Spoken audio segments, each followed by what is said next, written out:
Great. Thank you everyone for joining, and thank you, Andrew, again for doing a second round of sharing your wisdom of the what we're calling the apocalypse, the consciousness apocalypse. Where do you want to get started today? Will we maybe expound on? We will. Thank you very much, first and foremost, for having me back on.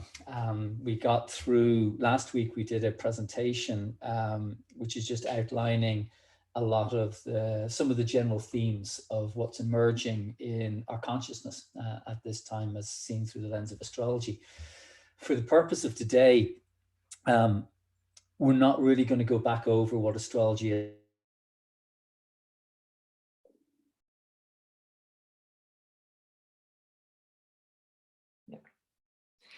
So we're just waiting here for a minute. I'm sure Andrew will be back shortly. The only thing I'd have to say, but we sorry, Andrew, you actually cut out there, so we missed. I cut out. So could you go again, please? Sorry. Yeah, no problem. Where did I cut out from? We're not going to go over what we did last week. Yeah. No, we just we discussed last week in general terms what astrology is and how astrology basically is a language of consciousness, and it's misunderstood quite substantially by a lot of people, thinking it's about something to do with prediction in the future. And there is a subjectivity about astrology because we do utilize an understanding of planetary cycles and how they correlate in their relationships to each other, to experiences that we perceive here on the earth. However, we're embedded in a wider and vaster and deeper consciousness than our own immediate egoic self and our race self or a gender self or a tribal self. And as consciousness is trying to become aware of itself, we, by extension, are becoming aware. And as we become aware, consciousness, the deeper collective consciousness becomes even more aware. And so there are times within our collective where there's a great awakening or unveiling that takes place, and an uncovering that takes place. And this is why we're calling today the consciousness apocalypse. And just in case anybody is thinking of Marvel movies and disaster movies and the things which has become, particularly apparent in the use of the term, because we all know that language changes over time, that what gay back in the 18th, 19th centuries was considered lively and happy, as opposed to now, which is a term associated almost exclusively with sexuality. And so apocalypse has become synonymous with disaster movies nowadays. But actually apocalypse really comes from this notion to uncover or to unveil.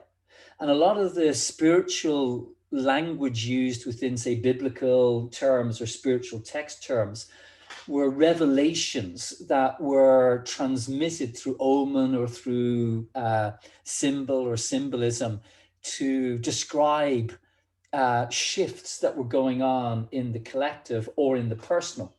And essentially what's happening at this point in time within our earthly consciousness is there is this massive redistribution of awareness, that every faction of our society has been basically peeled back. That I don't think there's any of us that can look at the world the way that we looked at the world even pre-2008. It has completely been peeled back, that the structures that we live within our reality and how we have educated ourselves or not, how we have, exchanged our energy in monetary terms or in value terms or in religious or spiritual terms or in technology terms, everything has just been exposed.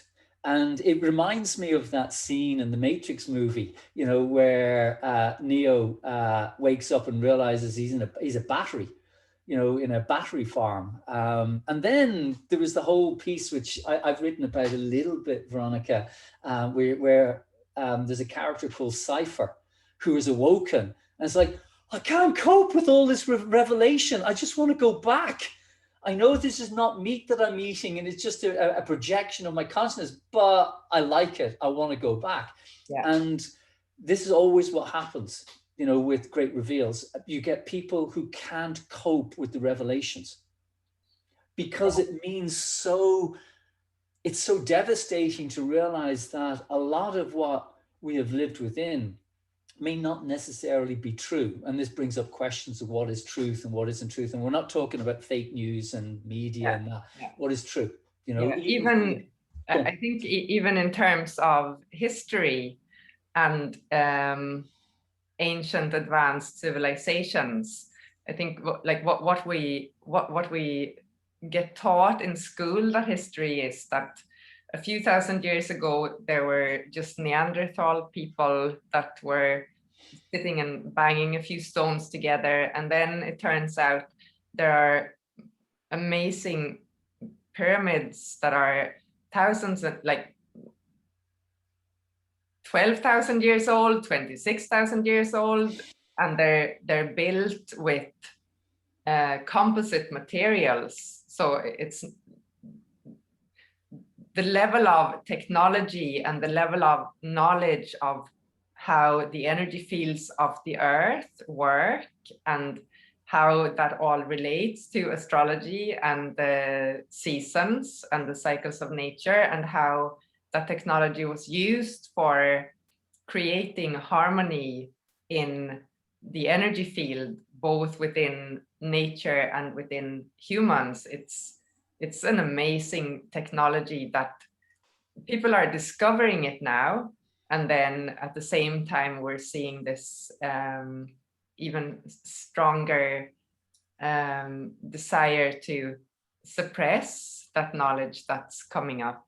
So, and this is the point of this image that I chose to use, that in every reveal, there are those whom really see and integrate and try to grow and try to shift their own awareness in tandem. And then there's the cipher mode, which is, I want to go back asleep. And unfortunately, historically, in other periods of consciousness apocalypses, there have been quite serious attempts to distract or to enslave or to create other pathways which are not necessarily in people's better interest around unification or around, you know, what we now call Gnostic thinking, you know, the inner wisdom in that. And I mean, astrology has fallen foul of that because there was an intentional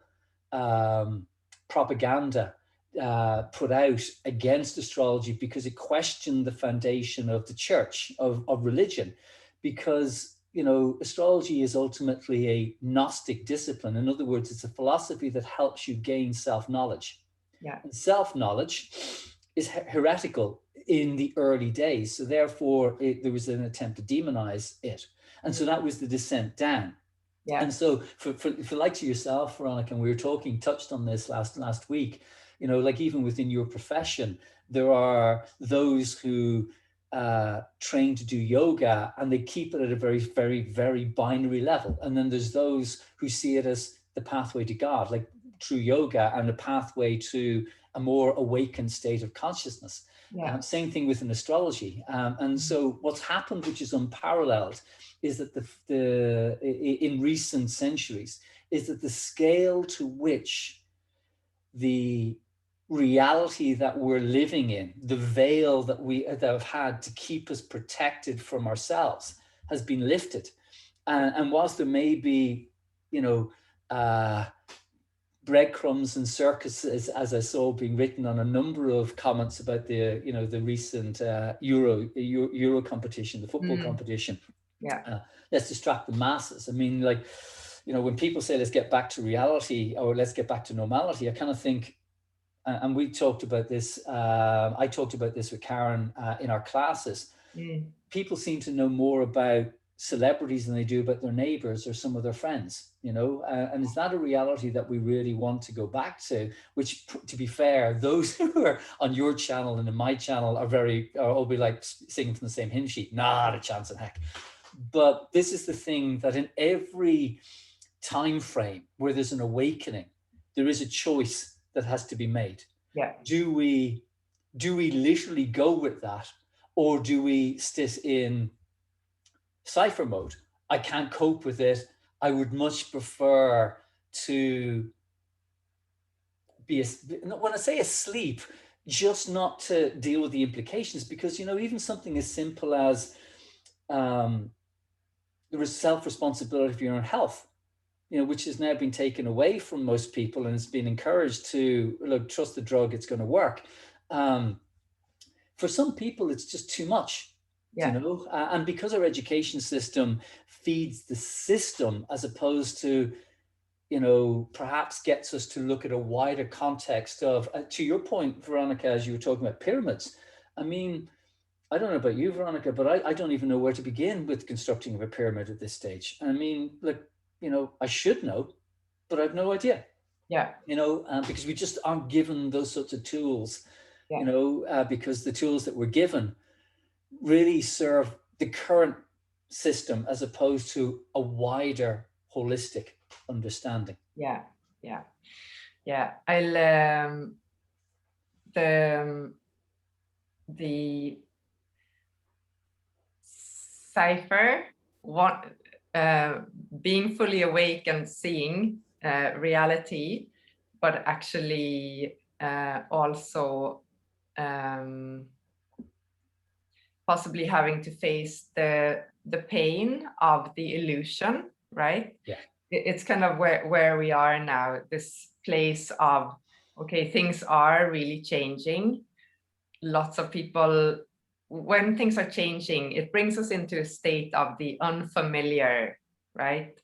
So even though on a level of mind, a lot of people, like, you can have the story of, oh, I'll do this and then it's all going to go back to normal and it'll all be safe. It will feel safe and familiar.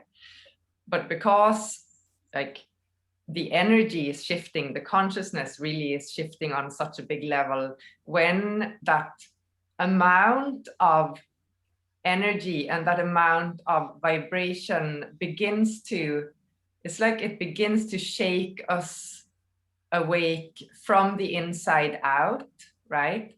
And it feels unfamiliar. It feels like it's a scary thing. The unfamiliar is scary, right? So when that fear arises, like, most our egos serve to keep us safe, right? It's just an automatic program. So for those that have done a little bit of work of being able to be in meditation, to actually notice and observe what moves through us, but not attach to it as ultimate reality. We can then begin to transmute the fear, but also the automatic reactions to any external output. And that's where the self-responsibility comes in. It's like, unless we can stay centered in that place of being able to make a choice from who we are, then we by default move into a more robotic reality. It's like, just give me the answer and that's what I'll do, right? And you have one of the other slides there with the new beginnings are very so just on that, for the purpose of those listening in to our conversation, ultimately astrology is an attempt to understand the cyclical and spiral unfoldment of consciousness through the illusion of third dimensional time, because ultimately time is an artificial construct, but we do recognize certain differences in time, you know, which are really to do with cycles or phases. And we all recognize things like the seasons, and women recognize the difference of how their bodies feel if they're menstruating compared to when they're ovulating, for women who are at that stage of their own cycle. So ultimately, we are part of cyclical unfoldment and growth. We're not separate from it. We're not reactive to it. It's just part of the organic co-creative guise. And when there's a lot of evidence to suggest in a matriarchal societies, when we went with cycles, that we were in sync with it. But as we became sedentary and moved towards a patriarchal orientation, we removed ourselves from this. And it was understood, that our being, our entire infrastructure, psychologically, biologically, sexually, intellectually, our geomorphic environment is set up in concert and in similarity with the cosmos. And the cosmos is set up in similarity to ourselves. We are one and the same. And so therefore, the chakra systems are reflective of the planetary system. Our biology is reflective of the wider solar system and the galaxy. If you're looking at images of the birth of a nebula and the birth of a fetus, and essentially, from our perspective, living here on the Earth, the planets seem to just reflect in their specific cycles numinous constructs, which are universal to every type of being, whether it's a rock, whether it's a giraffe, whether it's a budgerigar, or whether it's a human. And everything, as Plotinus said, who was a philosopher and astrologer back in Grecian times, Hellenistic times, everything breeds together. And so in this guise, the notion of a new beginning, right, is not without pain. As to what you shared, Veronica, is that when something starts afresh, you can't go back to how it was, and there is loss, there is grief, but also excitement at the same time. And we recognize these highs and lows. I mean, the image on the left-hand side is just an image of basically the path of the sun as it moves from summer solstice to winter solstice, and it's just we see this ebb and flow, this. And it's not like better, high is better, low is worse. It's a different phase with a different psychology. And at this moment in time, we are going through an unprecedented number of new beginning phases. And a hallmark of a new beginning phase is death and rebirth. And part of that is it's unclear, it's chaotic, it's invisible. And so this notion that when people write about, it's a new beginning phase, and the layperson thinks, well, why aren't things so much better now? It's like, because it takes blooming time for that to integrate. I can't remember if I told the story last week about Maya and the carrots. Did I mention Maya and the carrots? No. So my daughter is Maya, and she's now 19. She'll probably kill me for telling you this story. But we watched WALL-E when she was 7 or 8 years of age. WALL-E is a CGI movie about the destruction of the Earth, and that humans are now living in a nebula for 800 years on a spaceship because the Earth is uninhabitable. And eventually they discover the Earth is habitable. And they're scanning, the admiral of the spaceship is scanning his internet, and he comes up with this guise of, we could grow pizzas. And I thought, oh my goodness, Maya has absolutely no idea where her food comes from. Why? Because for her at that stage, it comes from a supermarket, because that's where we get our ingredients rather than anything else, because we didn't have a garden patch.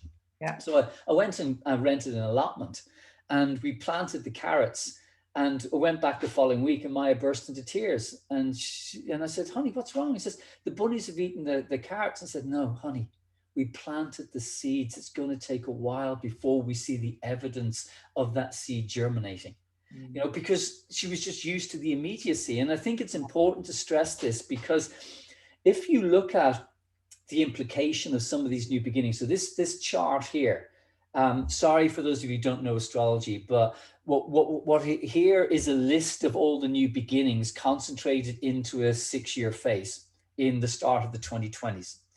And the top 3 are what's called active principles, or very strong dynamics in our conscious evolution. Whereas the other point number 4 all the way down to the bottom are really about subtle shifts in consciousness categories. Certain phases or certain aspects of our own collective and individual self are shifting into a different perception of the world.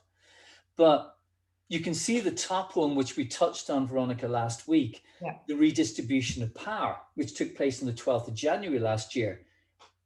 The next time this very specific same cycle takes place is 734 years. So it's for people to think, oh, we're 18 months into this redistribution of power, it all should be good. It's like, come on. This is 700 years. I mean, we don't move out of the early stages of the redistribution of power for another 16 more years. And that's the invisible phase of everything is the questioning, how do we as individuals in our own lives, let alone in the collective, what is power to us? And then, we get this one next year, which we didn't talk about last week, but we're coming into, which is a fascinating piece of opportunity, where as a collective and as individuals, we're transforming our established social beliefs and the manner in which we as individuals and we as a society are moving forward in our collective evolution, and changes in feeling regarding to what our human interactions mean. Now think about it. Everybody who's listening to this, think about the fact that we're in this balsamic or death phase around what human interaction means. I mean, how many people, Veronica, you and I are bad people because we hug, and we still hug, and we still shake hands, and we still give kisses to people. Yeah. But how many people do we know in our wider community that's like, fist bump, stay away from me?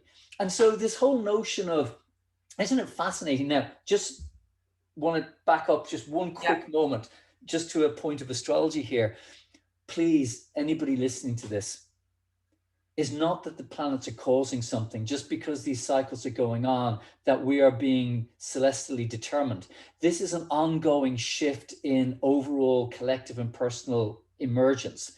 And there is a phase where from 2009, 21st of December 2009, up until the 12th of April 22, there's been a particular type of social interaction that's become apparent, which has been an Aquarian interaction.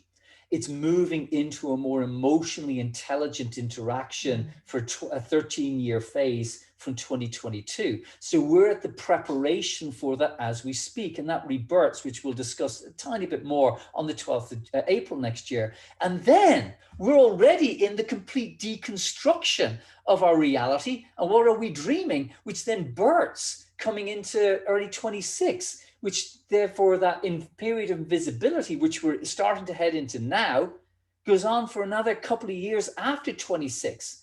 So therefore we've all got to be patient and recognize, because I know some people are going to want immediate answers saying, when's COVID? When are we going to get to travel? When's COVID going to finish? When are the governments going to wake up, etc.? And say, well, actually, this is not what the questions are. Yeah. There's other questions that need to be asked, because essentially how we govern ourselves, and Veronica, you said it just before we came on, that looking for a leader is the old way. This is not about external leadership, because we're moving from pyramidal to circle, which we're going to discuss now shortly. But these other themes that people can see on the screen, the transforming of the inner voice, the awakening, the illusion of duality. A lot of people who are on a spiritual path know about their inner voice and know about the illusion of duality, but that doesn't necessarily mean a collective that we've been confronted to look at those things in the now. And they're emerging. So we're heading through these transition phases of what is that reality that we want to create? Can we find our own inner voice? I mean, I even put it up this morning because we have a situation, as you know, Veronica, that's happening in Ireland today, where it's possibly likely that,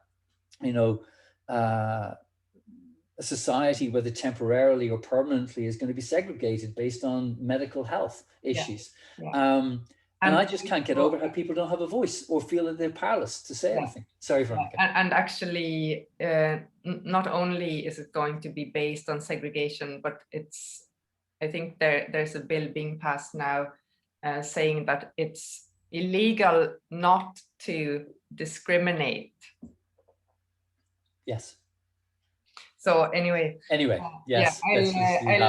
I just want to a point about something that you said earlier about the planets and the cycles not being the cause of what we're living through. And what's coming to me there, it's that, like, being aware of the cycles and their inherent consciousness, it's like the cycles and the vibration of the planets moving through these cycles and in different conjunctions, it's like they shine a light, like they allow us to see what we haven't previously been able to see in our own consciousness, right? It brings us up, it brings the hidden up into view so that we can not be ruled by it, but so that we can begin to see how can we be in relationship with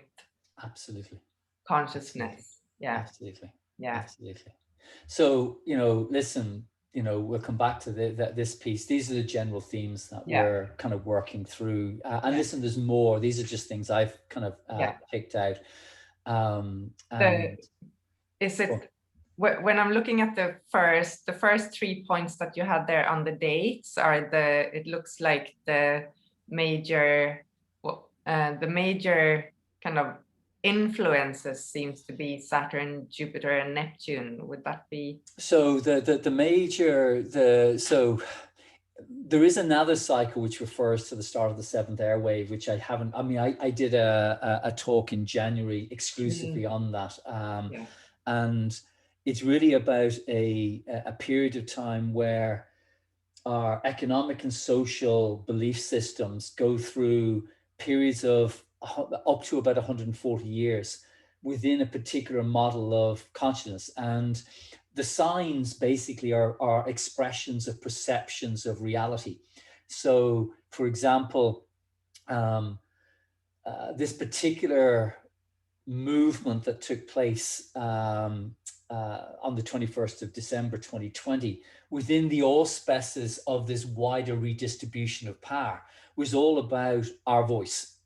So the second last term there, Aquarius or fixed air, is all about the sovereignty of the inner world and the inner voice. And there are movements that are taking place with a planet called Pluto ingressing or moving into Aquarius in basically starting on the 23rd of March 23 through to November of 24, which therefore stays in that sign for just a little over 20 years.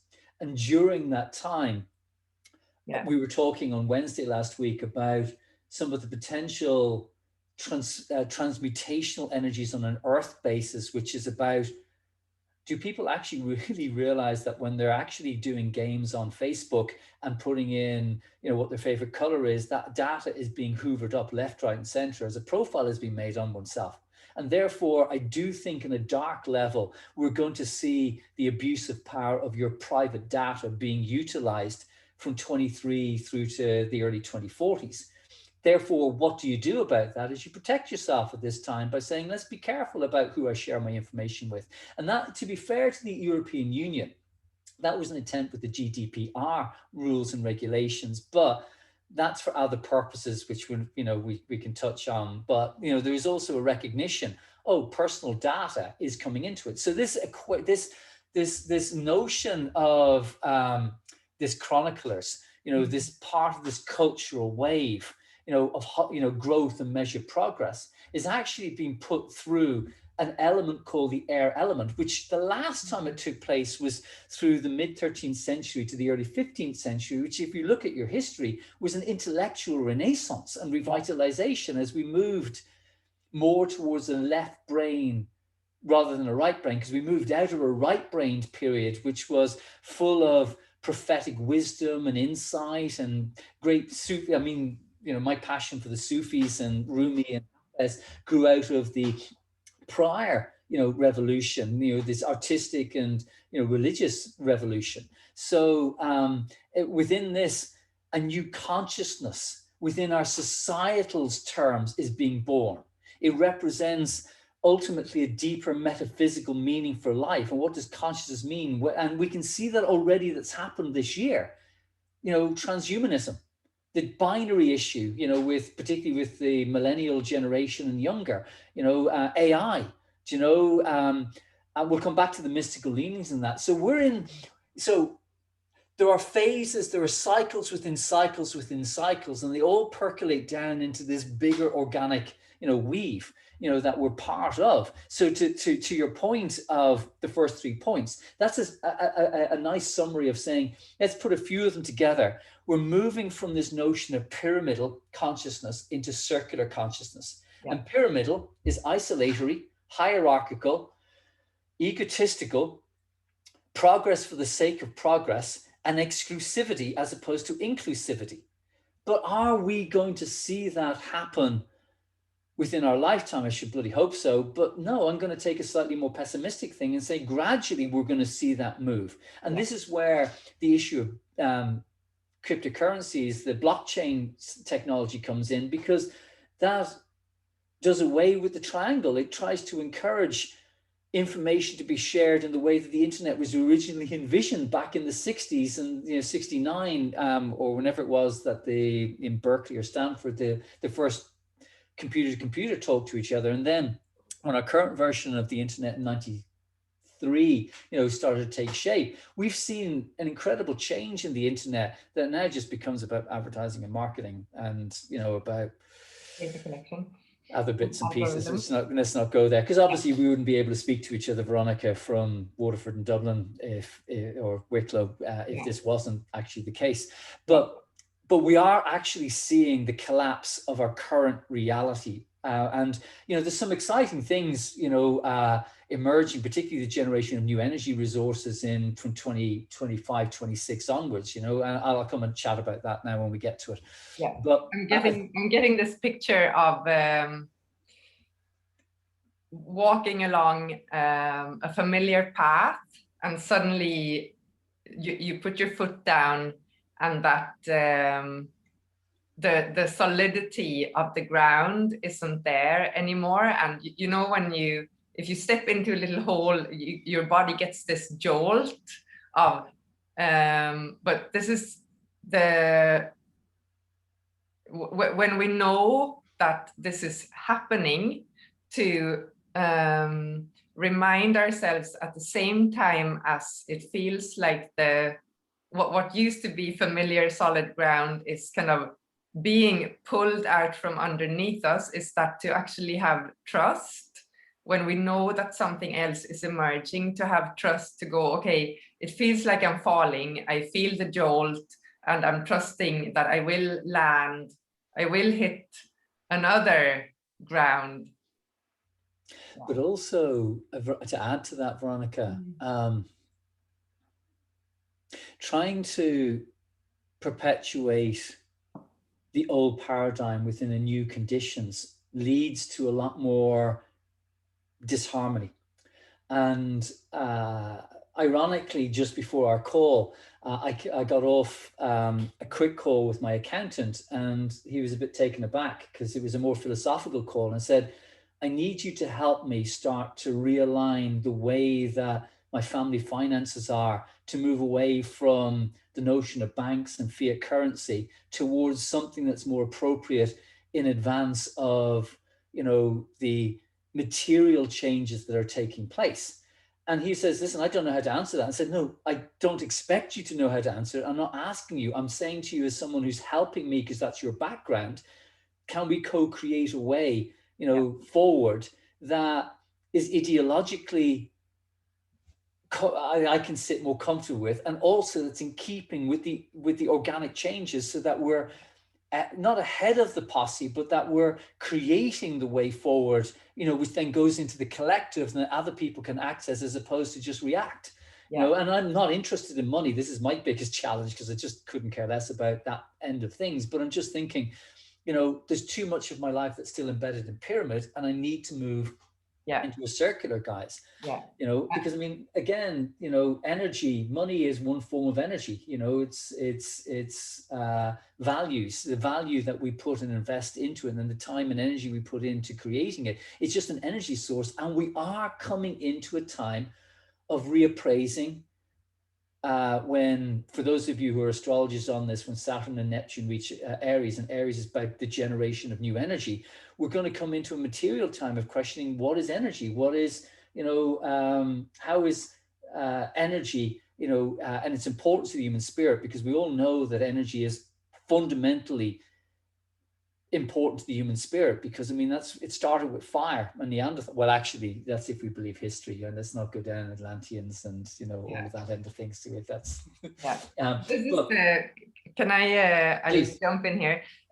This moving into intellectual revitalization of Aquarius, the being able to, on a level of the conscious mind, actually have a new understanding of how things work and how we use our energy, and what the systems have been that have determined how we've used our energy up until now.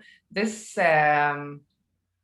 heightening of the intellect and our ability to see through illusion, it's like, it's such a great opportunity. I know you use that word in there in various places too, but it's such a great opportunity to redefine on a level of the mind, our beliefs that then shape our perceptions, that then shape our behaviors and determines our choices and actions, right?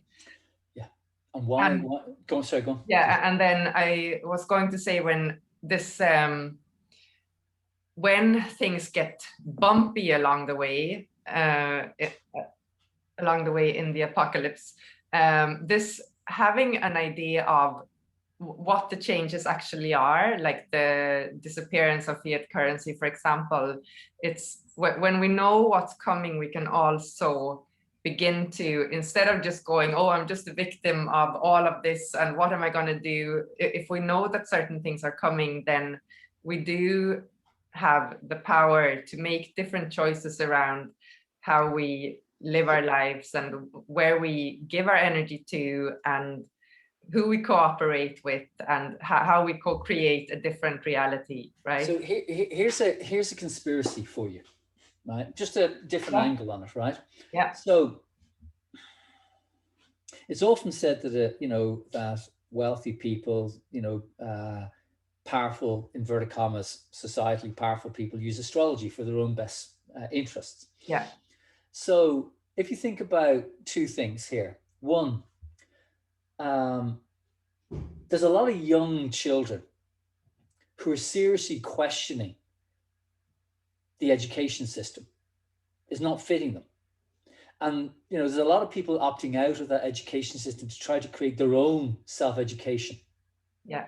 Now, therefore, if you have too many people creating their own self-education, then they're not contributing to the wider society. So why do we now think there's been the powers that be to spot this and say, how can we now actually further reduce people's own education, putting them in front of smartphones, you know, dumbing down information, getting them further and further into Netflix and Amazon Prime and watching things and just basically distracting? Because if we go back again to the, sorry for using a sci-fi thing here again, but go back to the Matrix, AI recognized the most important energy was the human machine.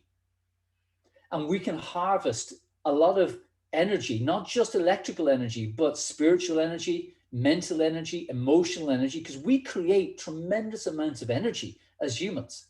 And how do we then use and direct our energy? And so if this movement into this Aquarian, you know, epoch, this 140-year cultural movement around the mind and around the breath and around insight and around the ruach, our connection to our spirit, our Holy Spirit. And if we are spending a short time in our collective trying to actually anchor our spirit, our own voice, our own spirit, our own breath, our own ideas, you can see how already there is people ahead of the game saying, let's distract people away from the importance of their own voice. So the most important thing anybody listening to this can do is start to educate oneself. And educate doesn't mean go to school per se. Educate is a Gnostic term of looking at, self-awareness, to awaken, to use sound, to use breath, to use meditation, to use insight, to go inwards, to see within, not see without. Because the simple thing is our external world is purely a construct of our internal world. And as we change our inner world, so too does the outside world change. But if we get seduced by the outside world and feel disempowered by that, well, of course, we can't change the inside world. And this is where the conspiracy piece comes in. The powers that be recognize that. And look at how in Ireland, government ministers came out and said, no, trust science only. We're going to try to encourage science. We're not going to encourage the arts. We're going to try and get rid of history out of the curricula, for crying out loud. Because obviously, if you understand your past, we can stop making mistakes in the same way. And so there's a lot of other things that we need to become conscious of to pull away from the external. And we already starting to see this with people questioning what the media are doing, because the media have always been corrupt and they've always been used as a propaganda machine. We know that. But my God, in this apocalypse, it's so apparent. So apparent. I mean, you'd have to be completely, cocained out of it not to realize that what's actually going on is that there's complete fabrication. So this is why, to orientate to your point, Veronica, the fate is these movements in consciousness within our personal and collective are going on. The freedom is, to which scale do we want to do this? That's what the free choice is. Yeah. Because in the same way, if I don't like being Irish and a bloke, I can have a gender reassignment and I can just lie about being Irish. But the reality is I was born with the X and Y chromosome. Yeah. And I was born physically in this timeline into Northern Ireland and grew up in the Republic. Yeah. Full stop. So in the same thing, it's not that we're caused by these planets. This is a co-creative, guise, that as we change our relationship to these cosmic categories, so does the collective consciousness, and vice versa, because we're trying to simultaneously become conscious of each other. So this notion of fixed air, is really about not just the in-breath or your own thoughts and ideas. It's about the sovereignty of the importance of the energy of your own inner soul, and how that's so important to take note of. I mean, look, Brahma, Buddha, Christ, they've been talking about that for centuries, but it's kind of got lost along the way. It's nothing new. It's just an emergence now of a really intense time of seeing that. Now, the dark path of that, the descent path, look, there's other issues with that. It's this whole guise where we don't trust ourselves and we put technology and we trust technology. I mean, Jesus, I don't know most people's telephone numbers, but I can remember my first telephone number back in my house. I can remember my first girlfriend's telephone number, 6 digits, but I can't, obviously I remember my family's ones, but I mean, I can't remember. And that's because, rather than relying on our own mind, we've relied on an external mind, a technology mind. Yeah. Yeah. I can also remember my first best friend's number. I dialed it so many times. Yeah, it's amazing. So in the immediacies, Veronica, at this moment in time in 21 and 22, the crisis at this time is a very simple one. Yeah. Progress against as it is. Do we stay, with, the world that was, Do we progress it? In what, if we progress it, are we progressing it inclusively or exclusively? In what way do we progress it? Because some people would say by challenging, you know, the government and say the vaccination program and that, you know, is anti-science. Okay. But then the thing is that, does that mean that the question is are we trying to find our own voice with our own natural intelligence and we take responsibility for our own health, or are we externalizing it and asking, saying, look, somebody else has got a better sense of how we look after our health? Now, don't get me wrong, there were definitely times where science and technology are necessary, you know, but as my wife would say, Karen would say, which is also a movement that is taking place in another cycle, which is this whole context of we're so removed from nature at this point in time and so removed from the rhythm of life and death that, you know, in the West, we're terrified of death. So therefore we're medicating ourselves and trying to extend life. Whereas in, you know, one of the reasons why it hasn't working so well in India is because in India, there's a greater acceptance of death. Yeah. And there's also a population of over 1 billion people, and it's very hard to manage 1 billion people. But I mean, still, you know, if you don't have a fear of death, therefore a fear of illness and fear of the consequences of that, and you have trust in oneself and one's own ability to self-heal, because we all know we can self-heal, but that's an Aquarian thing, you know, which is I'm actually taking the responsibility for myself rather than finding myself in a situation, you know, of trusting that externally. So this tension is going on at the moment. Yeah. You know, can we find a voice to raise the narrative around this? Do we feel powerless in this? I only put in the crumbling of the USA because I don't really want to get into that. That's a different issue. But we are seeing within the United States consciousness a death and rebirth process around the whole issue of power. And we've seen this being building gradually through the issue of the lack of democracy that takes place when you have a two-party system. But then we see the emergence of that in Ireland. We see the emergence of that elsewhere, you know, in the search for light. Yeah. What are those two dates there that's in 2021? Yeah, 2021, just keep an eye out for collective events that are going on to give us an insight into the reality of what's really going on. I mean, we're gleaming around it that it's not, this has never been about COVID or public health or safety. It's part of, you know, when I hate using the word the Great Reset, but, you know, ultimately, you can see from the frequency of these new beginnings, there is a new beginning, which is a reset. But the term has now become synonymous with economic resetting, you know, from the people at Davos and that. But you're going to see around the 28th and around the 15th of November turning points into taking an insight into what's really been going on since January of last year. Yeah. And that emerges, you know, because ultimately we're in this transmutational tension, encouraging us to find a balance between this control and freedom at this time. You know, a turning point into what impacts the structure of society and how we govern ourselves or how we're being governed. You know, and so a lot of these, you know, tensions that we're living through at the moment, which is the sovereignty over ourselves, or this issue of erosion of civil liberties, or, you know, this anything that denies freedom. That is what's on offer as we speak. And this is where we can actually ask the questions personally, forget about the collective piece. What is my relationship between control and freedom?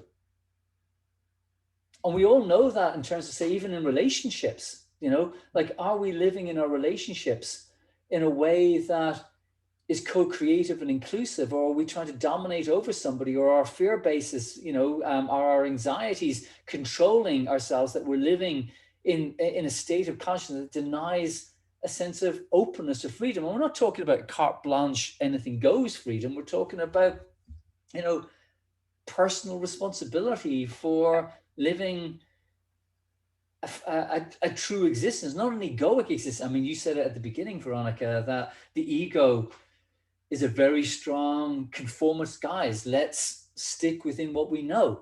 And anybody else that challenges that is wrong or bad or otherwise, as opposed to, no, we've got to learn that there's 8 billion realities on this plane of existence. Yeah. We don't all share the same reality. Yeah. And I think what I'm seeing and finding is that there's such a deeper invitation for for each of us to realize the immense power that we actually are.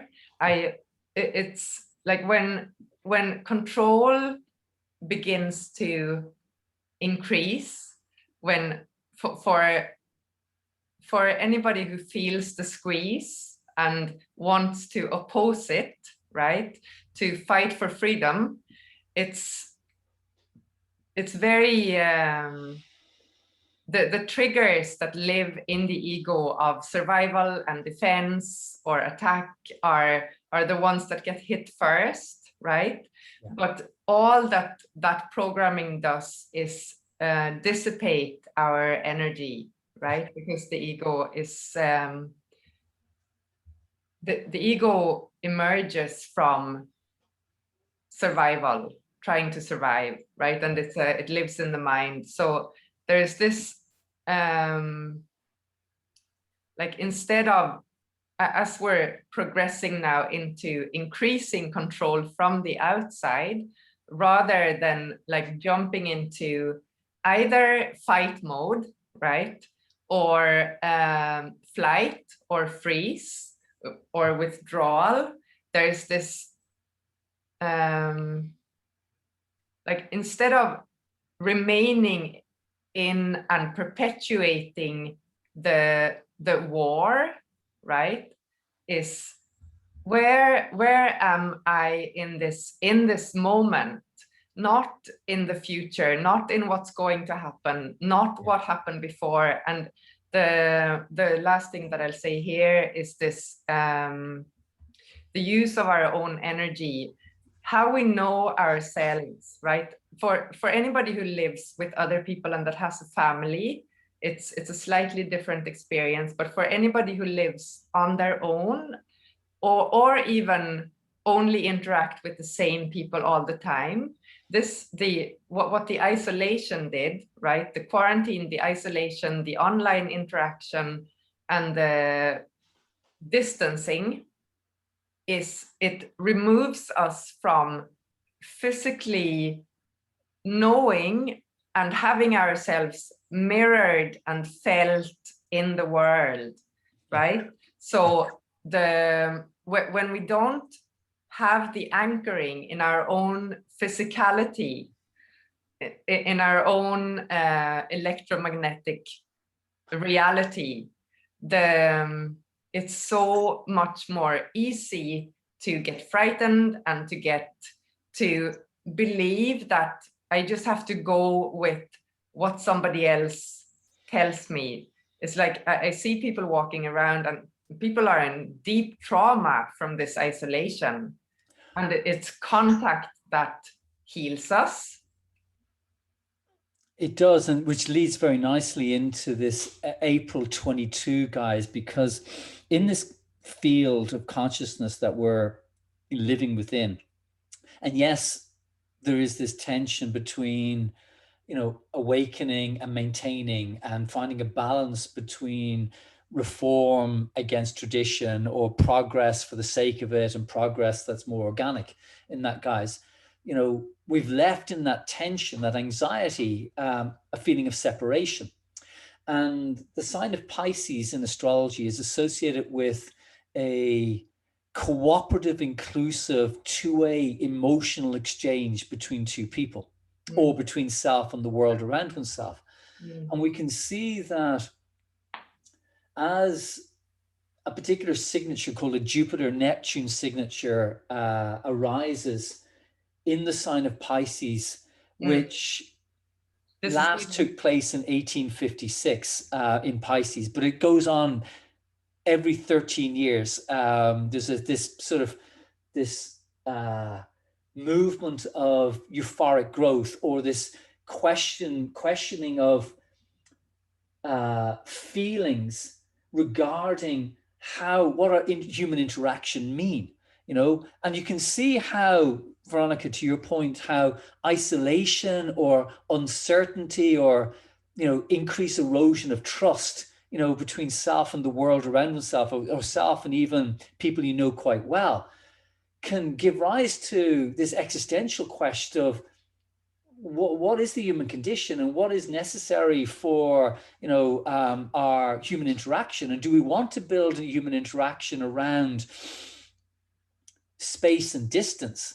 And I mean, to be fair, there are those who have serious social conditions that the space and isolation has been wonderful. But I think we'd all recognize that as humans, we're social creatures, and we do need community, and we do need to interact with each other.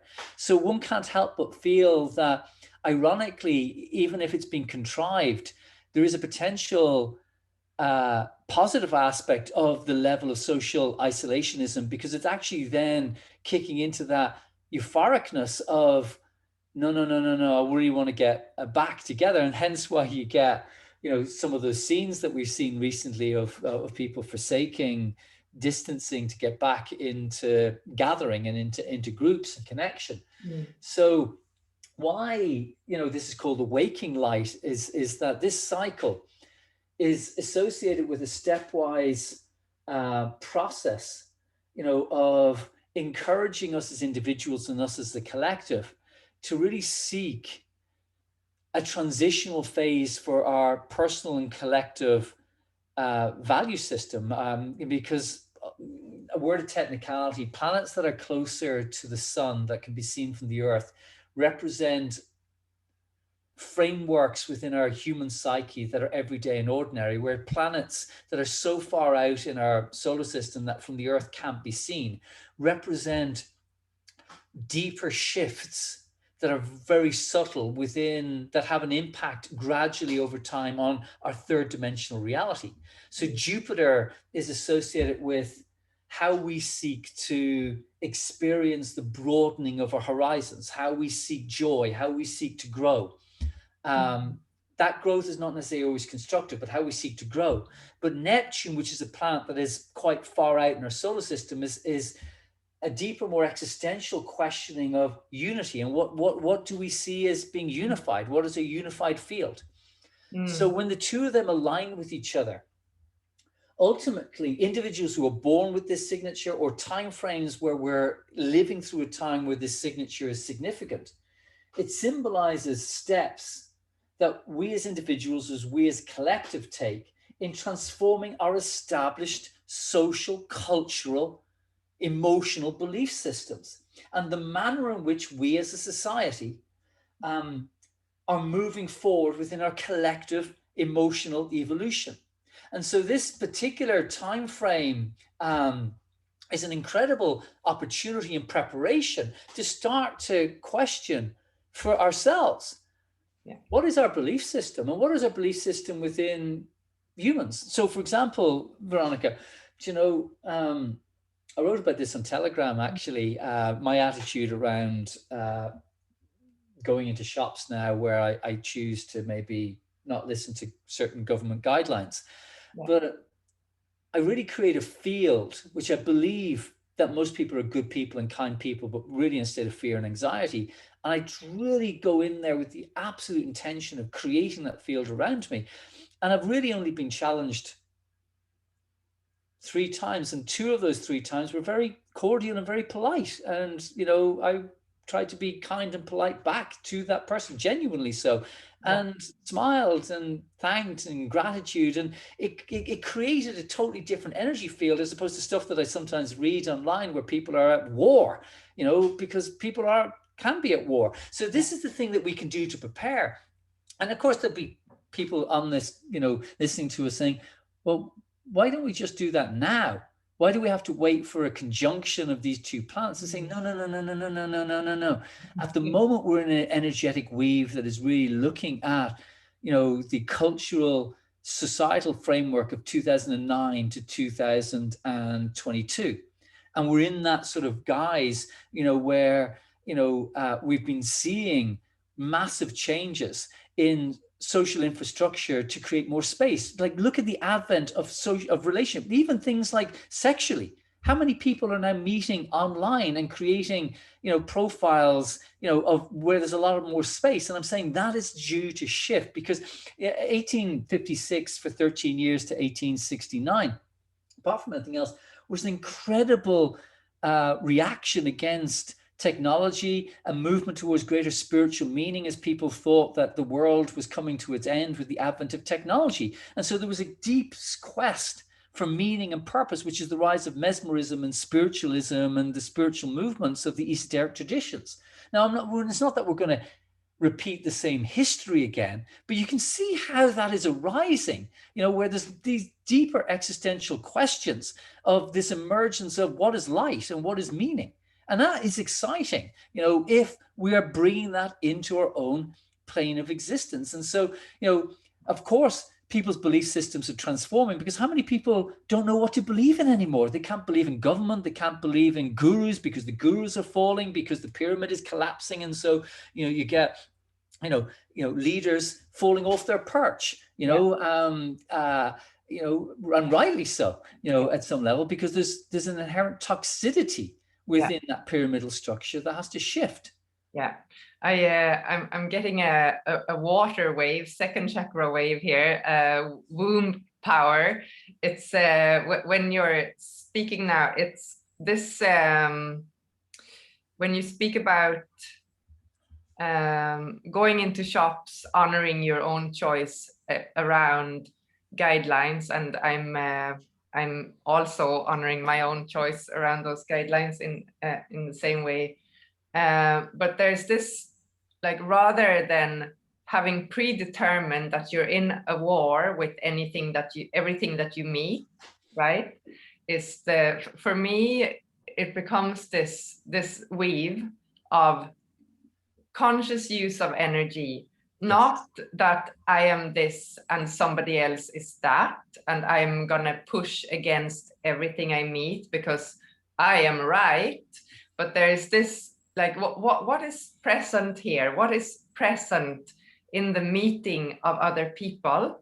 And also, what is the outcome that I'm looking for, and how does energy need to flow in order for me to stay on the path that I'm going on? Yes. Yeah. So it's a navigational, we're learning how to navigate through the conscious use of energy. Yes. So yesterday in a shop, I was challenged also because there was only one other person, and it's just listening for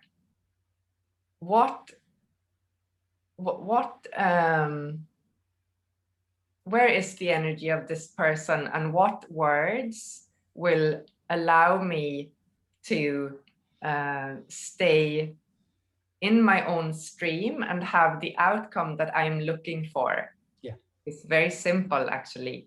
But when we go into the fight mode, that we lose that ability. And the other thing that I want to say, the other thing, when this womb thing that I'm getting when we're speaking about the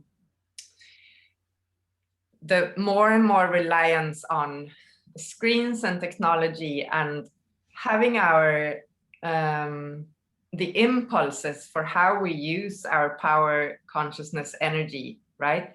Yeah. When we have that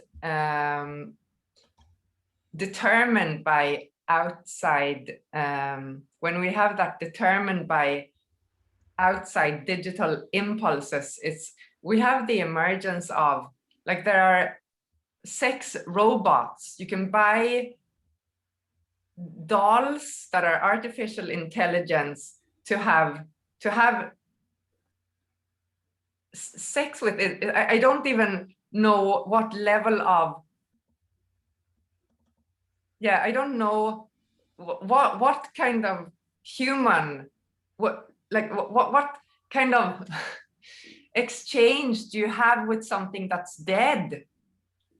Yeah. And where like that use of this immense power for creation that we have, to put that into something that's already dead. It's a very interesting choice. which will also bring up the gradual movement of what is consciousness and what actually is animate in consciousness. Because I mean, I know some people would argue the point that AI is becoming conscious in itself, and therefore it's a different type of consciousness. I mean, even if you think of the most classic sci-fi stuff of the Vulcan Spock, or of the Next Generation, where you had this android Data, who were the search for emotional intelligence because they lived within that sort of slightly more programmed or rational guise. And I think, you know, as we move towards I just wanted to show a progressive movement that at the moment, the planet Uranus is gradually moving through the sign of Taurus, which is an earth sign. And whilst that coincides with us reappraising what is physical, what is real, you know, is currency real, is commodity real, is what is going on within nature, reappraising our relationship with nature, with food. It's moving in 25 into 26 into the sign of Gemini for 7 years. And Gemini is yet again another air sign. So we're going to have a lot of emphasis on the air element. Now, the dark side of the air element is exactly to your point of what you're sharing, which is, are we, you know, is that movie She going to become a very, it is She, isn't it, with Joaquin Phoenix? Yeah. Is that going to become more normal? You know, or are we in sort of the Black Mirror sort of use of technology, whereas technology for the sake of technology? Or I was at the movies for the first time in 20 months yesterday, which was a very bizarre experience, but I saw again another sci-fi movie, which was Black Widow. And basically the premise of Black Widow is that it's a chip embedded in a person's mind that completely controls their mind. You know, not that it's AI technology now, but it's actually using the understanding of human biology, but using technology to influence the chemical reactions and therefore the perception. And the part of the language was these people who were in that state were aware of how they were really feeling, but they couldn't access it because the chip was creating another reality.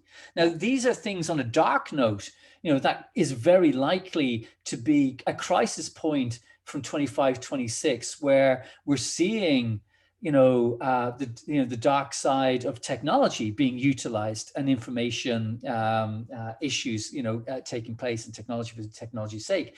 But in a positive manner, if we've been able to reclaim our bodies and reclaim the sovereignty of our bodies, which is what we're supposed to do, because the last time that Uranus was in Taurus in the 30s, the origin of the industrialization of food on a massive scale took place. And we all now see the implications of that 84 years on, where the reason why so many people are bloody sick is because of the way that we have mass production of food, you know, and which is no value to it. It's got no substance. I mean, sugar in itself has a high calorie content, but it doesn't give nutritional value, you know, in itself, and production of food. So we can see that what I'm holding a space for, and we'll write more and more about as the years go on, you know, is about, you know, this more balanced perspective of the left and right brain, the sharing openly of ideas, this incredible, when I say intellectual renaissance, I don't mean the elitism of the mind, but intellectual renaissance where there's a balance of left and right brain, and not just science for science sake or economics for economics sake, but a more inclusive intelligence around that.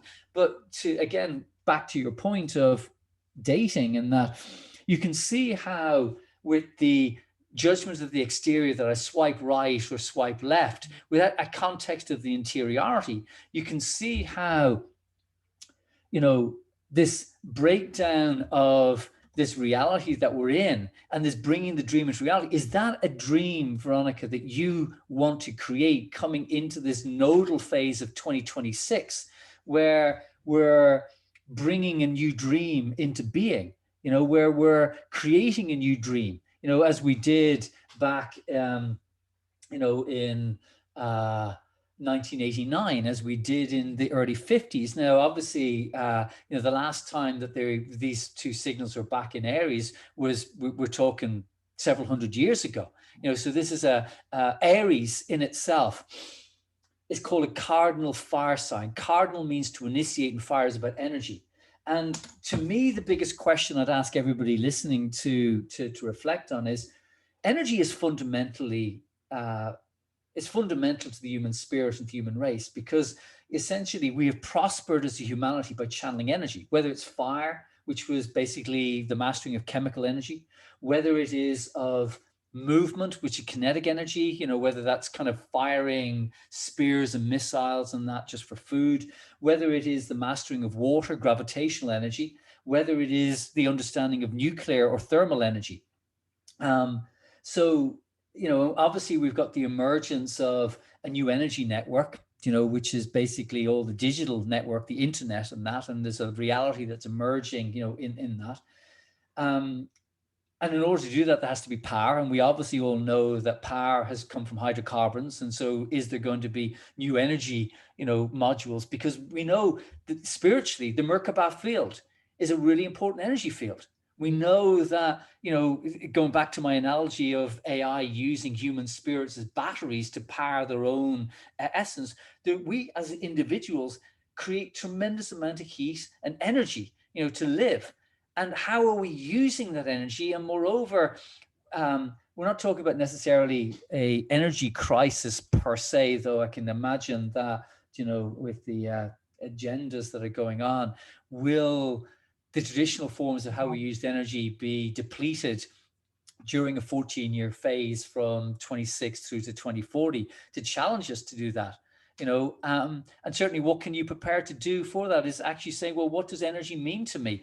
But you know, this goes into a deeper spiritual conversation, because if you've got a peace with yourself, you're at peace with death, you're at peace with your own life, then it doesn't matter what goes on in the collective, because you'll find a way, you know. And this is where you're starting to see people already questioning what communities do we want to be in? Can we get ourselves off grid, find different alternative energy sources, geothermal heat that can be converted into running generators, etc. You know, this is why Elon Musk has spent most of his time making his money off batteries and coming up with how can we extend battery life? Because obviously if you create electricity, it has to be stored somewhere, because if you don't use electricity immediately, it disappears, you know, it's no good to you. You have to learn how to store it. So when you know, turn on a switch, electricity comes from somewhere to be used immediately, as opposed to into a battery. So you're going to see all of these sorts of guises, which is the dematerialization of value and the awakening of the human spirit. And this is what people are talking about. The scientists are starting to observe there is a light, a new energy force coming through the galaxies towards our solar system. And they say it's going to peak around 25 into 26. I think there's no coincidence in that, because there is going to be a completely new energy system emerging, you know, for us to tap into. Yeah, photonic light, I think it's... Yeah. Yeah. And like, it's interesting speaking about energy and all the different alternative or so-called green energy alternatives that are on the market at the moment, that most of them are actually, when you do when you sum it up, the bottom line is that they're less green than what actually the old systems were. But then if we go back even further, when we begin to ask, like, what is the value of our own energy, and what and how are we using energy? What we also didn't learn in history, I think, and it's emerging more and more, is this the knowledge of how to access and utilize free energy. Yeah, which is the Elon Musk says that he's using the name of Tesla to allude to that, but the cars are still electric, right? So you still have to charge them. But are there, like, is there in the technology of the ancient civilizations, of the use of sacred geometry, are there ways of actually harnessing, having like, the whole universe is energy, like everything that exists is energy, including our bodies.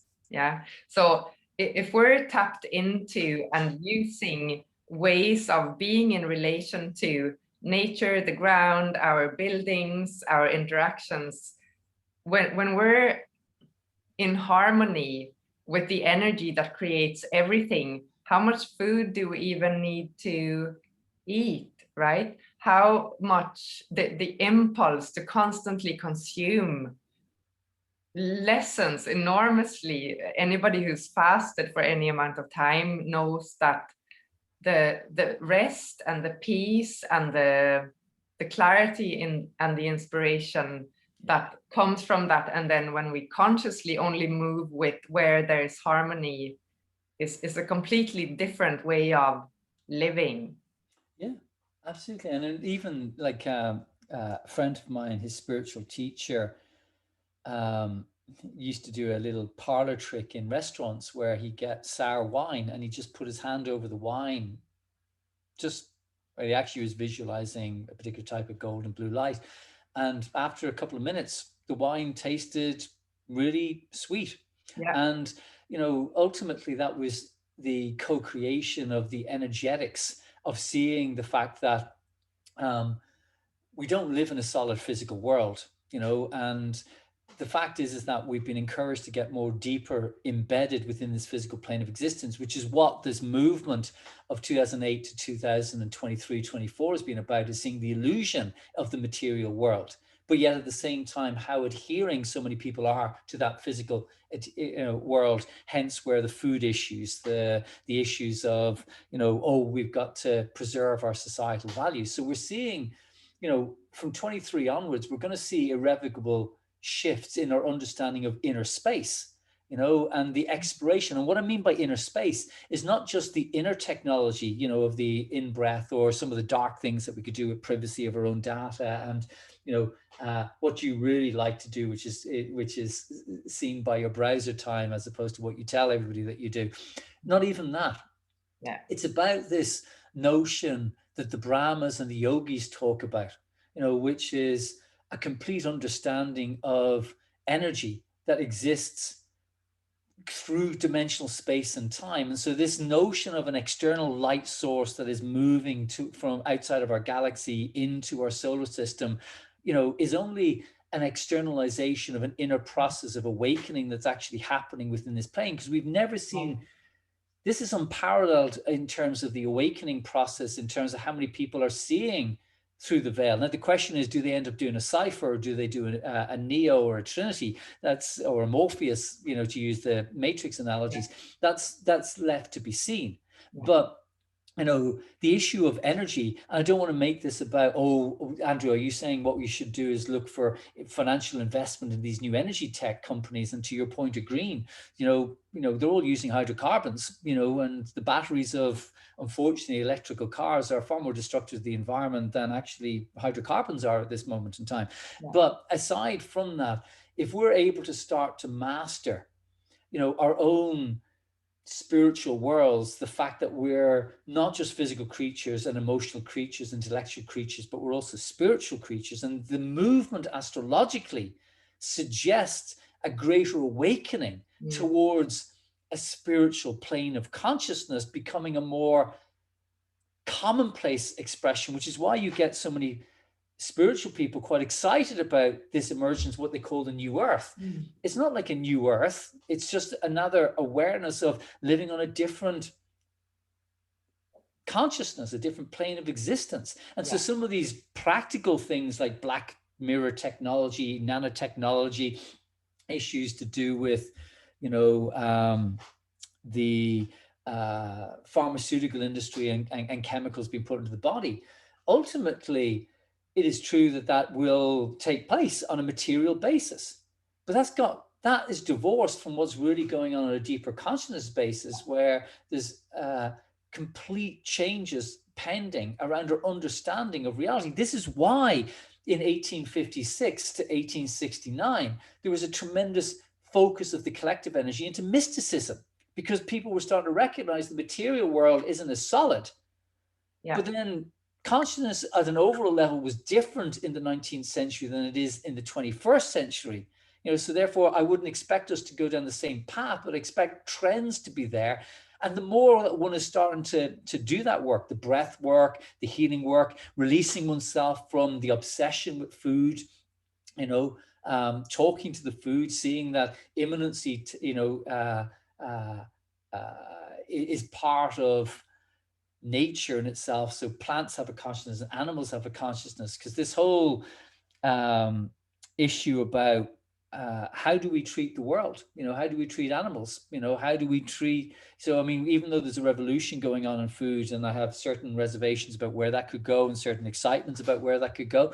And I know that the vegan movement is now being blacklisted because of Mr. Gates and his investment in 3D printers and all of that, which is missing the point, actually, because at one level, to be fair to Mr. Gates, it's probably a better way forward is to go back to a plant-based environment. But the point to say what you've said, we consume too much. So even in that, do we end up consuming too much of the Earth's natural resources when we actually can live off?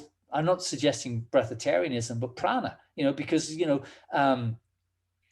to be controversial here, it is suggested that my favorite singer, Prince, didn't eat that much over the course of the weeks because he spent a lot of time in meditation and living off deeper energy towards the end of his life, until obviously his physical body broke down, in that guise, because we are physical creatures, and we're not, no matter how spiritually aware that we may be or enlightened, we're still physical beings that have physical wears and tears and ego issues and that. So not to, again, deify anybody, but it's just as an example, of the guys that the more awakened that we get, the less that we actually require to fuel ourselves.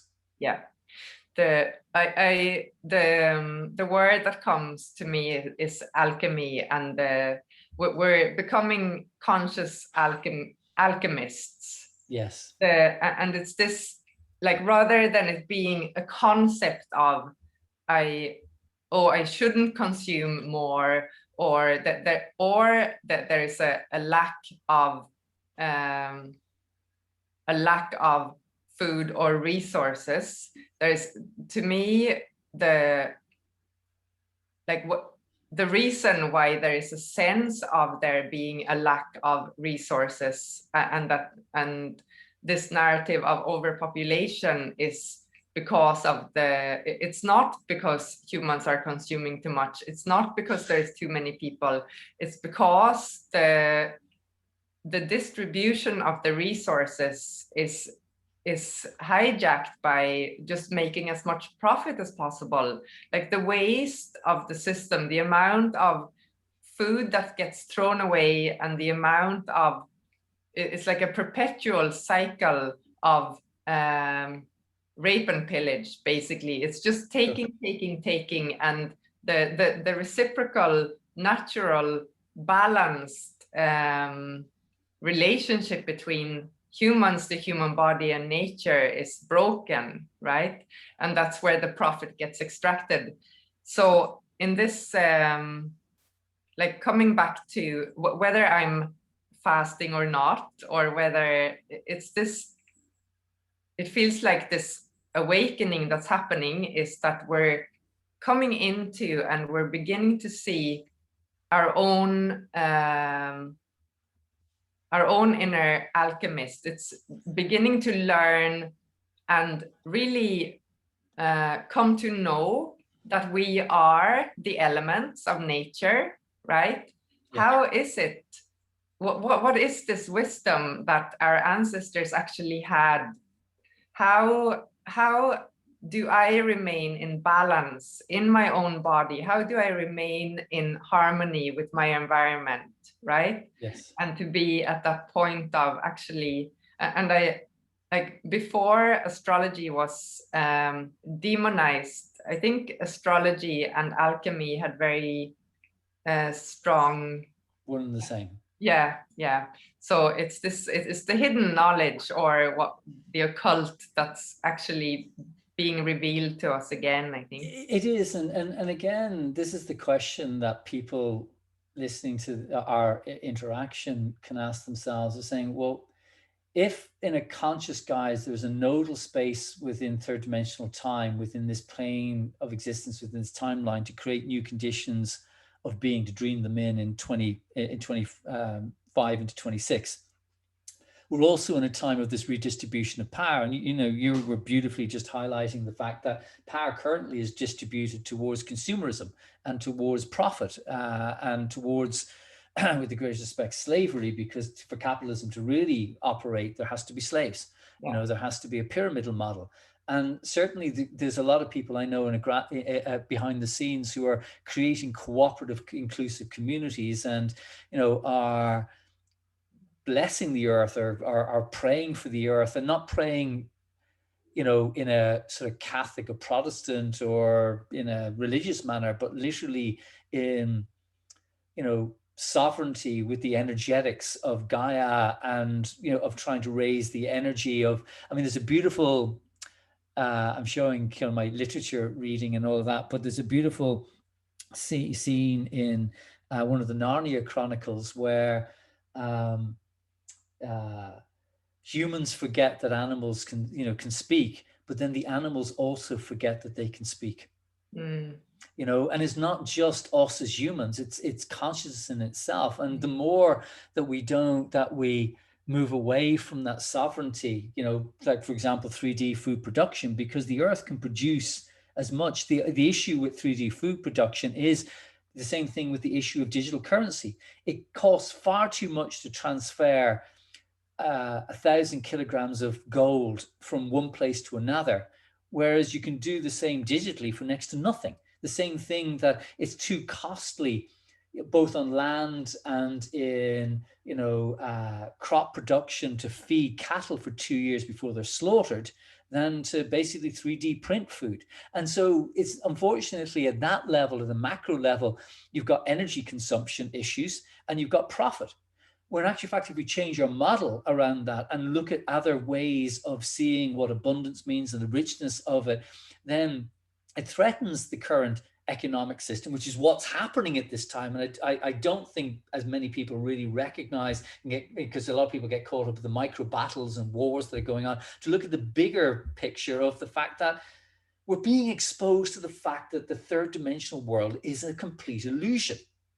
Yeah. And we're awakening to that, guys, you know, and it's really exciting to see the signs of the zodiac that are being invoked, you know, with the inner space, or with the emotional intelligence piece, and the creation of pure energy, pure light, pure sovereign light energy in, you know, that's arising, which is going to set the tone, you know, for a 30-year phase. I mean, it's so blooming exciting. And this is why, yeah, there's some practical things here, 25 and 2060, digital to the organic world, and, you know, that's separation consciousness. But it's ideological questions of what do we want to create? Because you see, the thing is, historically, we have had these ideological crises. I mean, if you think about the 1850s and the men and women who were born in that time frame that actually generated, you know, generated a lot of the frameworks that inspired the emergence of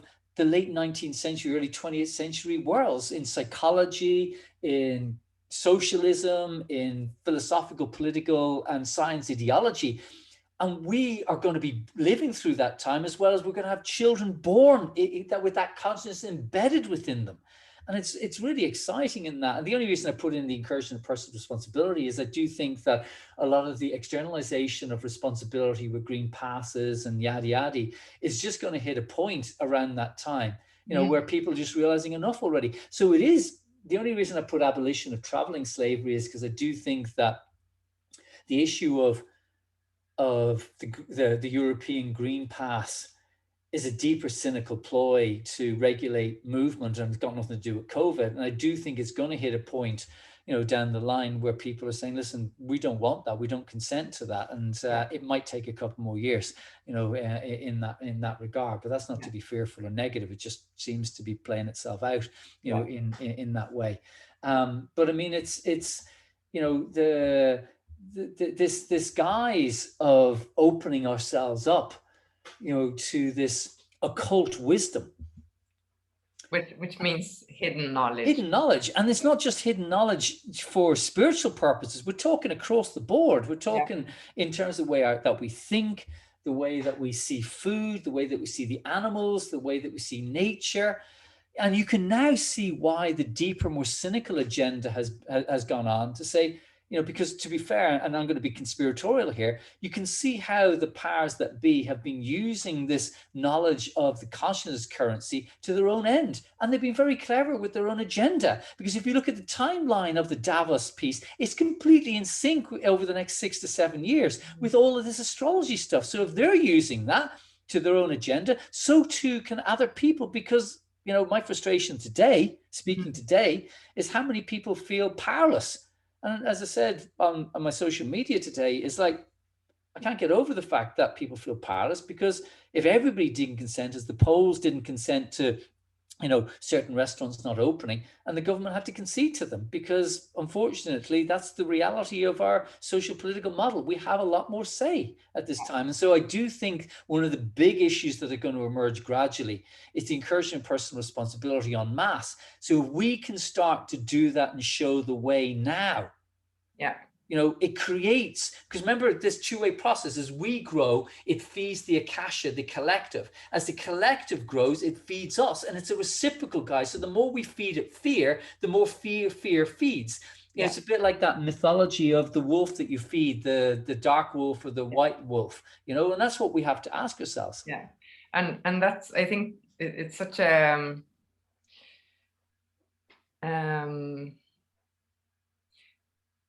we have this opportunity to make different choices, right? And to recognize the power of those choices to create a different world. It's so, we can have the concept of that there is changes are happening, we can't continue on as before, and at the same time,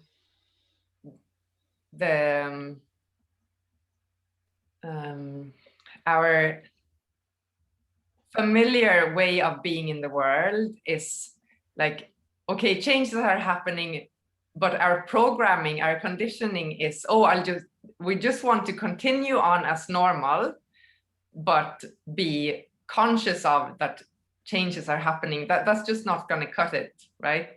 But this thing where the recognizing that place of choice and power and using our voice, I think what is debilitating people at this point in time is when, like, taking a stand against something that is presently not in alignment with what we know is beneficial to being a living human being.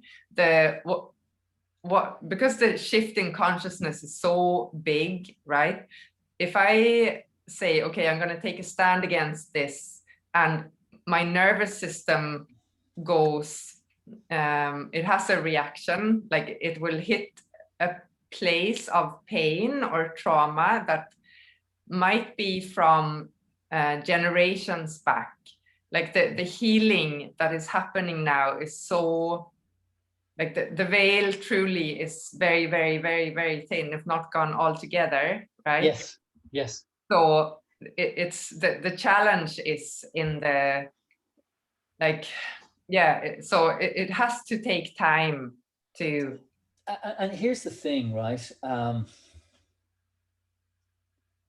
In astrology, right, there is this notion of what's called the planets beyond Saturn, which are the invisible points, which represent the deeper movements of collective growth. There's a thing called aspects, which is their energetic or geometric relationship with each other. And the frequency to which those planets create what's called turning points is now becoming far more spaced out over the next number of years in comparison to what we've experienced over the last 60 or 70 years.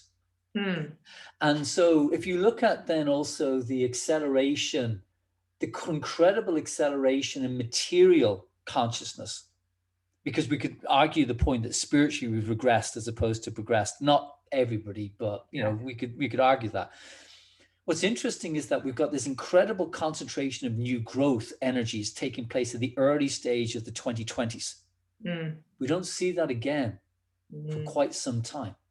Ah, You know, and you know, for those who are more astrologically inclined, we can see that the next conjunction that we have is not until 2032.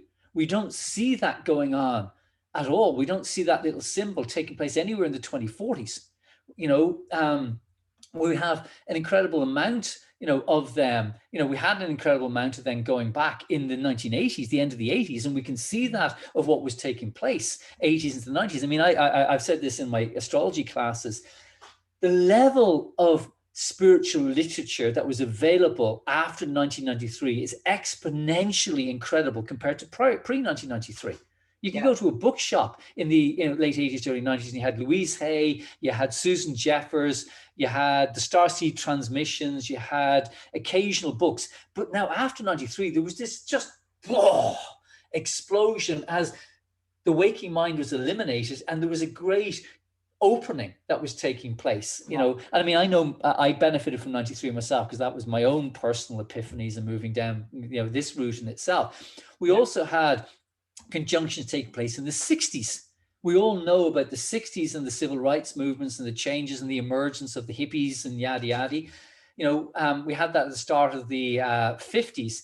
But, you know, we didn't really have, we had, you know, starting, you know, again, which was the 14s and 50s, First World War. But that then came with the experiment with the new social conditions, which is socialism, that took place. And a lot of the time that we've gone through turning points and crisis points, you know, as we had incredible dark, you know, transformational points in collective guise at the end, start of the 30s to the mid 30s, which unfortunately has been written about in other places, that we're reliving part of the 30s with fascism and yada yada. But the point I wanted to make here is that this is a really concentrated period of new growth phases that are all taking place now. And new growth is exciting, but, you know, to the things that you've also shared, Veronica, is that there's stress, there's anxiety, there's uncertainty, there's chaos, and there is a feeling of everything is falling apart. Yes, it is, but falling apart is not necessarily a bad thing. right. You know, breaking down is not necessarily breakdown, but a breakthrough. Yeah. You know, and but we live in a modern Western world that says that's bad. To go and spend time in stillness and in meditation is because you've got serious mental health issues, as opposed to, no, actually, I'm going into those places actually to preserve my mental health. Thank you very much. Yeah. You know, and I'm hoping that people have confidence in that, you know, and start to find confidence in that truth, even if the collective world, you know, is on a screen or is trying to be distracted. Yeah. You know? Yeah, we can anchor into that place of connection with ourselves anytime. Yeah. And these key words here are just certain guideline suggestions. Like if you look at the lower ones, energy mastery, you know, and I personally am holding a space for the creation of spiritual energy and energy that can be taken from, say, water to break the hydrogen bond, so that we have unlimited access to energy on a physical basis and not just rape and pillage the earth, as it were, but also spiritual energy, you know, moving at light speed through 22. And actually 22 feels a lot more easy in general terms than, say, 21 or 2020 has been. What are the, with that lightness, what's the... My fear is that people will just ignore all this, you know, the other issues that are going on, and just think in that euphoric guise of like, oh, great, we can get back and we can travel to X, Y, and Z, and we can do this. And COVID has conveniently disappeared ahead of July 2022 and the big reveal about the fact that it was obviously artificially created and spliced with the HIV protein, as well as just, you know, SARS, you know, etc. And it's become irrefutable, though we all know that that's going to be denied, but by July of 2022. So there's, you know, I don't think the same oppressive conditions that we're going to be dealing with in an overt manner. We might be dealing with it subtly, and that's why at the moment it's so important to find your voice, to actually say enough's enough, and I'm not agreeing to this. So even if you don't believe that your voice has anything, by actually registering it, because unfortunately politicians are populists, and the more people that speak out, the more they think, I'm not going to get my pension, I want to stay in a job. It comes, and unfortunately it's all going to come down to economics. You know, and you know, if unless we have a homestead, because they said in the beginning of this March 2020, Bill Gates was on somewhere and said, all we need is food, shelter, and the internet. And the truth is we only need 2 of those. Really, if we have a homestead, we really don't need the third, but it's a very big shift for a lot of people.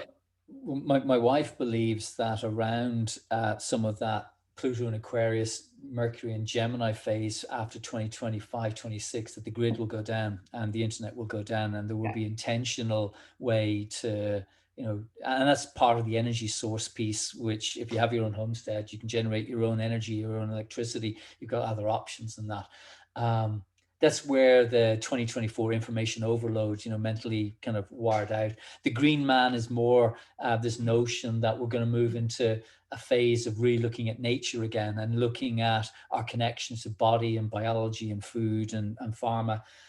You know, the passionate zealousness is a little bit more about that sort of spiritual evangelical movement, you know, and emerging. And then, you know, the messianic piece, I hope, doesn't come to pass in the negative sense of the word Messiah, because we're not looking for Messiah outside. It's the Messiah within, you know, it's the awakened state, you know, and that, guys, these are just kind of general guideline themes. But this is where you can do to prepare, is to say, listen, the more I can transform my inner world, the more I can actually focus on what am I dreaming into reality. As I say, I came onto this call having a practical conversation, saying, I don't know how to do this. I know you don't know how to do it, but somehow between us both, we'll figure out some way to realign, you know, so that not out of fear. And honestly, no, what I'm doing is not out of fear. My thing is, it's out of practical common sense of saying, listen, I still live in a material world. We still have things that we need to do that are going to require currency, even though we're going to see a different concept of currency. I'm not saying back to a bartering system, but there is, because we all know that. Why is 50 euros 50 euros? It's because it's the only value that you put on it and I put on it, but it's actually completely illusory. Money does not exist. No. Yeah, completely illusory. And that's the beautiful thing of going into a conversation, not having the answer, but to, like, when we honor the dance of creation and of our creative capacities, when we engage in the conversation, like we know that we can arrive at new creation, right? Yeah. And I think certainly the most important thing with this mini Aquarian age, because technically the age of Aquarius means something quite different. It means a movement of the Earth's pole axis ingressing into a different sign of the zodiac, which gradually happens over a 26,500 year phase. But this mini Aquarian phase is really more about the inner space and the exploration of you exist, you know, and we can see in a negative way how that inner space could be, because you can see how people can get so enraptured in screens and that, but that's not inner space. That's someone else's idea of reality as opposed to my idea of reality. Now, listen, you and I are not Luddites. We're not talking about getting the big, you know, spanners and banging a 5G equipment and all of that, though that might be a good idea. But anyway, we're not talking about that necessarily. We're talking about, you know, the inner technology, because this is what the spiritual masters talked about, is you master the inner technology, you master dimensional space, you master the dream world, you master, you know, your own multidimensional self, because you then realize that this is a dream. You know, the more you do and out of body and out of, you know, through breath work, through chanting, through sound, you know, through body work,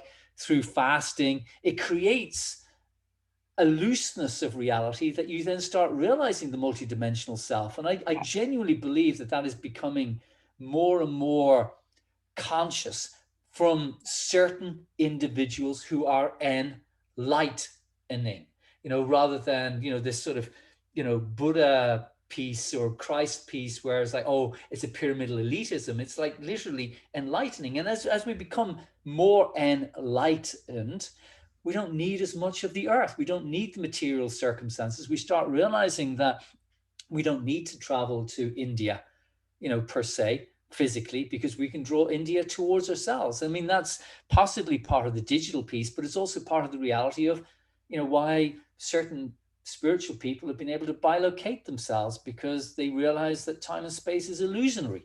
And I do genuinely believe that part of this new energy piece is that's going to become more transparent. And whether that on a material terms is the early stages of the development of, I know, warp drives, and different, understanding of getting to fucking Mars quicker because they come up with other energy systems, which I'm sure they will do. And I'm sure there are people who are interested in that, but that's not really our interest. In a vibrational yes. universe, does India or Mars even exist?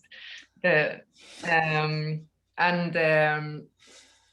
is, I think through, like, there are all these different spiritual practices and great concepts, but I think our redemption lies in loving each other, making love, either through friendships or with our lovers. That there is just so much, like this, the bodies that we are, our physicality, physical reality itself is just pure love, right? So to actually not be afraid of living fully, just lying in the earth, and whether we need to have a good sob or just to be in bliss, it's this getting into the physicality of the elements that is, and where the AI, for me, AI and technology, it's, to me, it's so limited in its scope. I know they're using there's all these different technology, lipid nanoparticles that interact with the silicon and the water in our cells. So the fusion that the Davos people are talking about between biology and AI is very real on one level. But on a greater scale, like the creation itself, it's a vastly superior technology that. And to your point, Veronica, the issue with the cardinal fire process, which is called Aries, is about literally the process of creation from pure energy. And I just want to quote you something. All that believe will cleanse and purify themselves. So put down the needle, put down the spoon. Sacred is the prayer that asks for nothing, while seeking to give thanks for every breath we take. Blessed are we inside this prayer, for in the new world we will be there. The only love there is the love we make, which is actually the song I'll be playing at my funeral by Prince.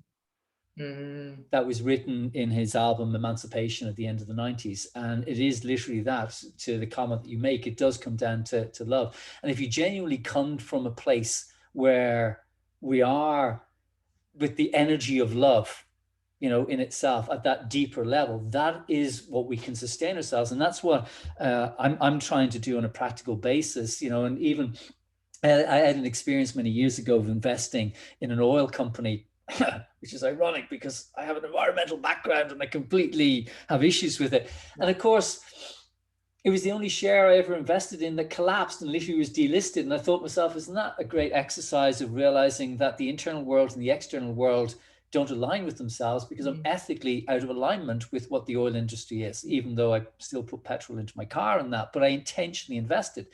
So, what I'm trying to do myself is to only invest my energy into that which is love.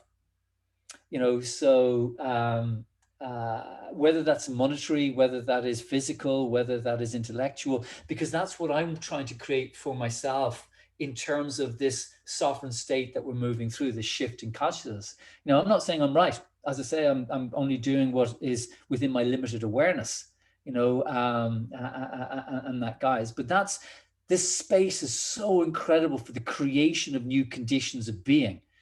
And it's just unfortunate that so many people are upset, and rightly so, over the fact that, to be fair to the people at Davos, they get it. They understand that's where the collective consciousness is moving, and they've decided that's how we want to see it. Yeah. That's fair enough. Is that really where the reality is going to be? That's up to us. Yeah. Up to us. You know. we'll wrap up here, I think. Yeah, I have just one other thing I'll just put up here. Yeah, Absolutely, please do. absolutely, I'm absolutely. just No, absolutely. I'm very conscious of time, and we've run over and that. But there was just one quote down here at the end. I should have done this yeah, please before. take your time. Yeah. Don't want to keep it. Oh, there we go. Yeah, I came across this the other day. Light in the world, world in the mind, mind in the heart, heart in the night, pain in the day, strength in the pain, light in the strength, world in the light. By a guy called Owen Barfield that wrote a book called Orpheus, Verse and Drama. Because I mean, again, from Gladiator movie, what we do now echoes, because it echoes in eternity, because what we do here has an impact on the collective, and the collective has an impact on us. It's a two-way process. And I really hope that people get that is not just it happening to us. We are co-creating all the time. You and I, Veronica, are co-creating with our conversation here. And what we're doing is putting other concepts out there that, are now there to be accessed. Yeah. Beautiful. Amazing conversation. Thank you so much, Andrew. Oh, no, thank you. And thanks for everybody who is online live, and hello everybody who's not online live that's listening to this later on. Thank you for listening for the whole time, and thank you for listening to the recording. But really, it's just amazing work, Andrew. I'm so honored to be with you, and I'm gonna you too. Thank you. I'll Thanks just for the invitation. finish with this throat chakra tone. Please for do. Our voice.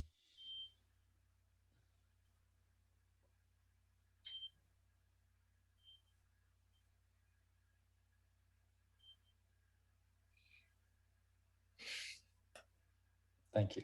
Thank you so much. Namaste. Namaste.